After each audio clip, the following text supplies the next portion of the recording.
If you could take your books in front of you on page 44 and 45. Sam. Ja. 44 and 45. The textbook. Onderwijs in trije taal, wat vies ervan? Ja, wel handig voor letter. Want? Nou, dan is het, als de werk in het buitenland was gaan, dan is het wel handig als het Engels is. Nou krijg je mijn aardrijkskunde in het Engels, is dat net moeilijk? Nou, sommige wel als de hele grote stuk tekst lezen. Dat is wel moeilijk. How do you do? I'm doing fine.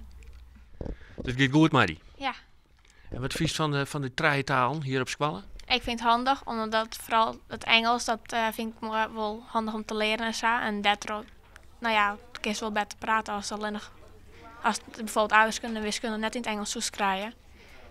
Dan kun je het nou wel daar maar vooruit. Het kan wel heel handig wezen in andere landen komst. En nou ja, als het over de taal moest leren, dan kun je dat heel goed linken, want heel veel woorden zijn wel hetzelfde.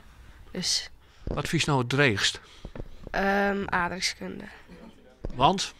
Nou, dat zijn echt hele lange teksten en dan moest je leren en nou ja, dat vind ik echt heel moeilijk. Ik vond aardrijkskunde het moeilijkste. Dit gaat over klimaatsystemen. En dan moest wel schakelen, maar ik vind het wel heel mooi dat ze het doen. Hoe belangrijk is het eigenlijk dat het vatzet onderwijs ook in trije taal les krijgt? Ik denk dat het heel belangrijk is, want we gaan een heel soort trijtalige squallen, trijtalige basissquallen. Hè? En daar komen bij nou, die hebben dan een voorsprong. En dan was graag dat dat ook in het voortgezet onderwijs trok gaat. Nou, dat doen ze hier bij Liutger op een geweldige manier. Dus ik vind het heel leuk om je jongen in de klas te zitten. Want dan kijk ik zien, hoe gaat dat dan? En wat vinden ben ervan? Maar ik wil aansteken even wat vinden ouders ervan, wat vinden docenten ervan, hoe gaat dat hier op squallen?